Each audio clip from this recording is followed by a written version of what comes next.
মা, তুমি এখানে চা বেচতেছো? তুমি আমারে আর কত কষ্ট দিবে? আমার বউ আমারে বললো চা বিক্রি করতেছে। আমি এই কথা শোনার পরে নিজেরা সামলা রাখতে পারি না। আমি এই জন্য তোমাকে নিতে আসছি। আমি থাকতে তুমি এত কেন কষ্ট করো? ভিক্ষা করো, চা বিক্রি করো, এত কষ্ট দরকার কি তোমার? আমি না তোমার সন্তান? তুমি না আমার জন্ম দিছো?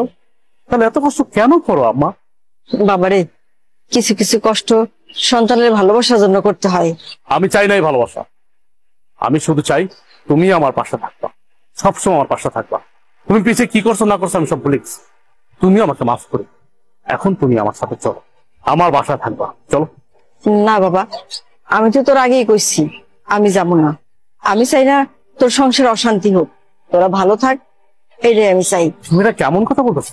আমার সংসার অশান্তি? আমি যেদিন থেকে আমার বউরে বিয়ে করছি সেদিন থেকে তো আমার জীবন অশান্তি শুরু হয়ে গেছে। তুমি আর নতুন করে কি অশান্তি শুরু করবা?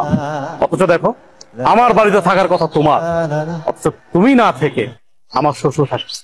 শ্বশুর থাকতেছে নন স্টপ, দিনের পরে দিন, রাতের পরে রাত, ভালো মন্দ খাইতেছে, ঘুমাইতেছে, ফিরতেছে। অথচ তুমি রাস্তা রাস্তা ভিক্ষা করতেছো, চা বিক্রি করতেছো। খারাপ লাগে না আমার?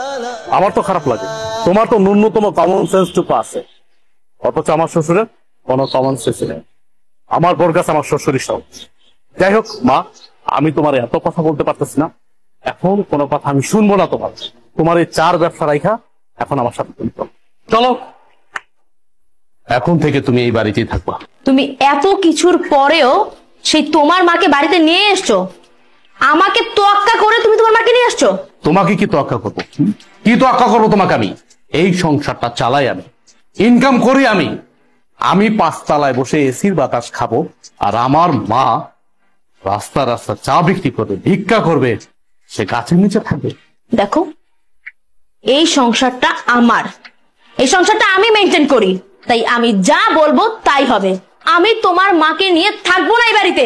কে কার সাথে থাকবে বা না থাকবে এটা একান্ত ডিসাইড করব আমি। তুমি ডিসাইড করার কে? কে তুমি? কে তুমি বলো? আমি কে মানে? আমি তোমার বউ।